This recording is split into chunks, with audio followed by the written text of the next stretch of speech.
Ever wondered why some economic predictions fail spectacularly while others hit the bullseye? Let's unravel this mystery. Imagine designing a ship's hull or an airplane wing. You wouldn't simply rely on basic arithmetic, would you? Of course not. You'd need complex, n-dimensional vector math, computational fluid dynamics, the intellectual heavyweights of mathematics. Similarly, in economics, when an economist says inflation is 2%, they're using a scalar, a single number. But is our world that straightforward?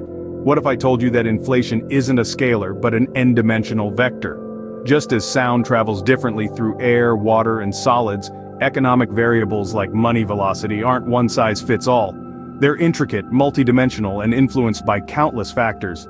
The issue here is that many economic models oversimplify. They cherry-pick a single number that bolsters their argument, ignoring the multitude of other effects. So, when an economist says, inflation is 2%, pause and ask, is it that simple?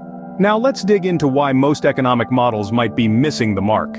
You see, economic models are often guilty of oversimplification. They conveniently pick and choose numbers that bolster their argument, while turning a blind eye to a galaxy of other implications. It's akin to asking what's the speed of sound, without specifying the medium, air, water, or solid. The answer, as you might guess, is far from one-dimensional. This is where the work of J. Forrester at MIT comes into play. Forrester wasn't one to shy away from complexity. Instead, he embraced it, using multi-dimensional nonlinear models in his approach to economics. He understood that the world of economics, like the world we live in, is a web of interconnections, each influencing and being influenced by the other. Think about it this way. If the price of a product doubles, it doesn't simply result in a proportional reduction in demand. The impact reverberates through the market. Demand decreases, supply efforts ramp up, alternative products become more attractive, and consumers change their spending habits. This ripple effect is what Forrester's models aim to capture.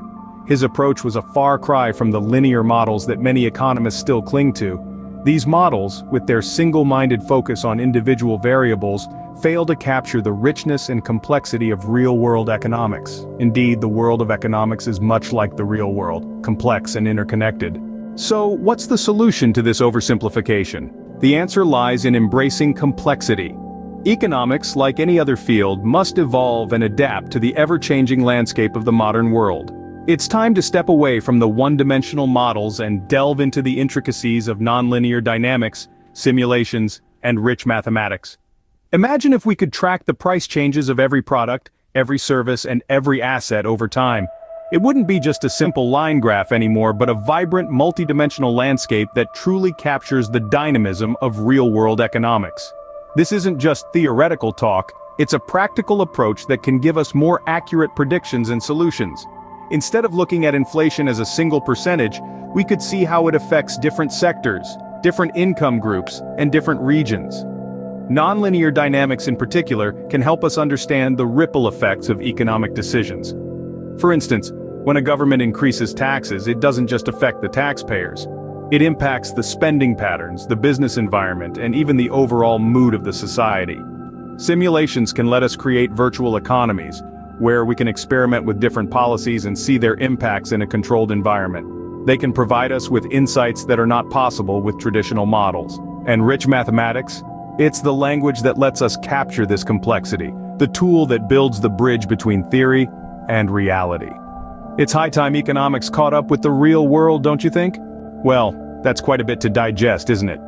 We've taken a deep dive into the vast ocean of economics, challenging the conventional wisdom and contemplating the potential of a more complex, multi-dimensional approach. Just as an engineer wouldn't build an aircraft with simple arithmetic, economists too need to harness the power of nonlinear dynamics, simulations, and rich mathematics. Imagine the implications of such a shift, an economic model that mirrors the intricate web of real-world transactions, capturing every nuance, every ripple effect. A model where the price changes of every product, service, and asset are tracked over time, providing a comprehensive view of our economic landscape. This is a call to action for all the thinkers, the questioners, the innovators out there. It's high time we embraced complexity in economics and moved towards models that reflect the world as it truly is. Do you think economists need a new approach? We'd love to hear your thoughts. Drop them in the comments below. Until next time, keep questioning the status quo.